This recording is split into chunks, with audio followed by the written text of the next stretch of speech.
أعوذ بالله من الشيطان الرجيم بسم الله الرحمن الرحيم. Assalamualaikum warahmatullahi wabarakatuh.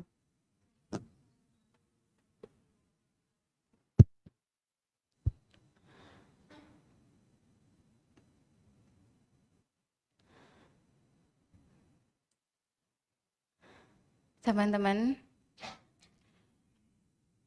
di saat kita mendengar kata ujian, apa sih yang ada di benak kalian? Apa yang difikirkan oleh kalian? Apa ayo? Berat. Terus apa lagi? Fitrah. Terus apa lagi? Nangis. Cewek banget. Terus? Sunatullah. Betul. Mungkin di saat kita mendengar kata ujian, kita pasti bakal mengalami hal-hal yang tidak terduga oleh kita. Tapi saya di sini akan menyampaikan 5 pesan saat menghadapi ujian. Yang pertama yaitu bersabar. Dari Anas bin Malik radhiyallahu anhu, ia berkata, Rasulullah shallallahu alaihi wasallam bersabda, yang namanya sabar seharusnya dimulai ketika awal ditimpa musibah. Hadis riwayat Muslim. Yang dimaksud dengan sabar juga di sini adalah menahan hati dan lisan agar dari berkeluh kesah serta menahan anggota badan dari perilaku emosional. Kayak contohnya di saat kita lagi emosi, di saat kita lagi diuji, pasti kita bilang kalau diri kita itu gak mampu, bahwa diri kita itu gak bisa, bahwa diri kita itu masih dibilang masih rendah atau bodoh, tidak seperti teman-teman yang lain. Tapi bukan, teman-teman. Di saat kita memiliki ujian, maka yang seharusnya kita hadapi, yang seharusnya kita lakukan yaitu bersabar. Karena banyak banget dalam Quran dijelaskan ya tentang sabar. Bukan satu, tapi lebih dari 1, 2, dan 3. Dan yang selanjutnya yaitu ucapan kalimat istirja, yaitu innalillahi wa inna ilaihi raji'un. Kalimat ini bukan hanya diucapkan saat kita mendengar duka aja, tapi dalam kondisi apapun yang lagi kita alami. Dalam hadis disebutkan, siapa saja dari hamba yang tertimpa suatu musibah, lalu ia mengucapkan, Inna lillahi wa inna ilaihi raji'un. Allahumma jurni fi musibati wa akhlif li khairan minha. Segala sesuatu adalah milik Allah dan akan kembali padanya. Ya Allah, berilah ganjaran terhadap musibah yang menimpaku dan berilah ganti dengan yang lebih baik. Maka Allah akan memberinya ganjaran dalam musibahnya dengan menggantikan dengan yang lebih baik. Hadis riwayat Muslim. Nah, teman-teman, di saat kita menginginkan contohnya ya, menginginkan dia yang kita impi-impikan selama ini, tapi dia malah nikah sama yang lain atau tak kunjung dapat gitu, maka Allah sedang menyiapkan yang terbaik untukmu. Atau dalam segi ujian menghafal Quran, di saat kita mengharapkan dalam satu hari mendapat 3 halaman atau 2 halaman, tapi malah sebaliknya, 1/4 pun tidak ada dari yang kita inginkan. Nah, disitulah Allah ingin terus mendengar kita untuk melantunkan ayat-ayatnya itu gitu. Allah menggantikan semuanya dengan pahala yang sangat besar. Maka di saat kita mendapat ujian, kita balik lagi ke poin pertama, yaitu bersabar. Dan yang kedua, kita harus mengucapkan kalimat-kalimat yang baik. Yang ketiga, yakinlah bahwa semakin kuat iman seseorang, semakin berat pula ujian yang menimpanya.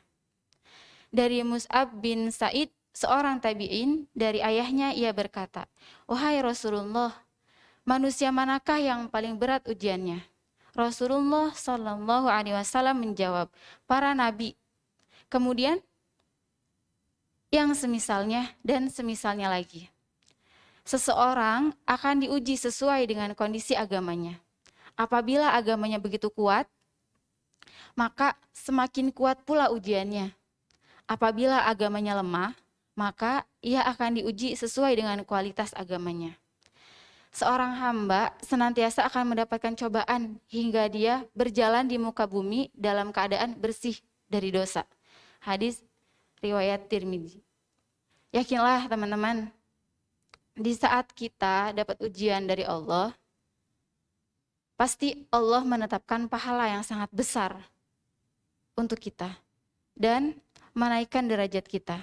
Jadi jangan pernah ragu atas janji Allah yang sudah disebutkan dalam Quran surat Az-Zumar ayat 10.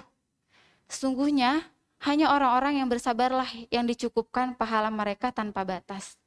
Tuh kan, Allah tuh sudah menjanjikan gitu. Terus buat apa kita ragu?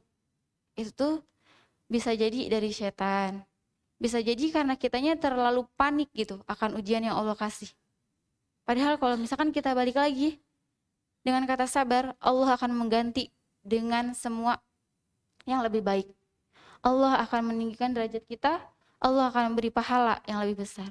Jadi, balik lagi, buat teman-teman yang galau karena hafalannya belum juga lancar, jangan pernah takut, apalagi dalam kebaikan.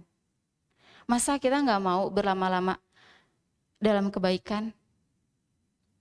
Pasti kita mau dong, karena yang diraihnya juga pahala. Yang kita inginkan surga, jadi tidak semudah itu kita untuk mendapatkannya. Poin yang keempat, yaitu bersama kesulitan ada kemudahan. Familiar banget ya kata-kata ini. Mungkin kalian sering dengar setiap hari, mungkin dalam sehari bisa beberapa kali kalian dengar. Nah, karena emang benar, dalam surat Al-Insyirah dijelaskan, sesungguhnya bersama kesulitan ada kemudahan. Bahkan ayat ini diulang dan ditegaskan oleh Allah gitu. Karena Allah tuh mungkin mau kita tuh berpikir positif. Berpikir positifnya itu di saat musibah tuh, di saat ujian yang kita alami tuh nggak mungkin loh gitu-gitu aja gitu. Nggak mungkin loh tanpa sebab dan nggak mungkin loh tanpa adanya imbalan dari Allah gitu. Ketika kita sabar, ketika kita mengucapkan kalimat-kalimat Allah, ketika kita yakin dan kuat, maka Allah pun pasti akan ngasih kemudahan itu di setiap kita merasakan kesulitan. Terus yang terakhir yaitu muhasabah. Dalam Quran surat Asy-Syura dijelaskan, dan apa saja musibah yang menimpa kamu, maka disebabkan oleh perbuatan tanganmu sendiri. Namanya manusia ya, selalu berbuat khilaf terhadap Allah dan sama manusia. Maka muhasabahlah jalan terbaik yang menundukkan nafsu kita dan melembutkan hati yang semakin keras karena ego yang menguasai. Maka perbanyaklah muhasabah, perbanyaklah berzikir kepada Allah, perbanyaklah mengingat kepada Allah.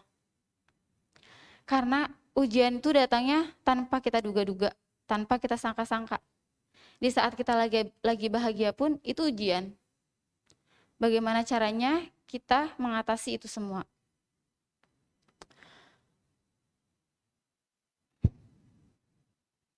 Mungkin cukup sekian yang bisa saya sampaikan. Mohon maaf apabila banyak kekurangan. Ditutup dengan doa. Rabbana atina fid dunya hasanah wa fil akhirati hasanah wa qina adzabannar. Subhanakallah wa bihamdika asyhadu an la ilaha illa anta astaghfiruka wa atubu ilaik. Assalamualaikum warahmatullahi wabarakatuh.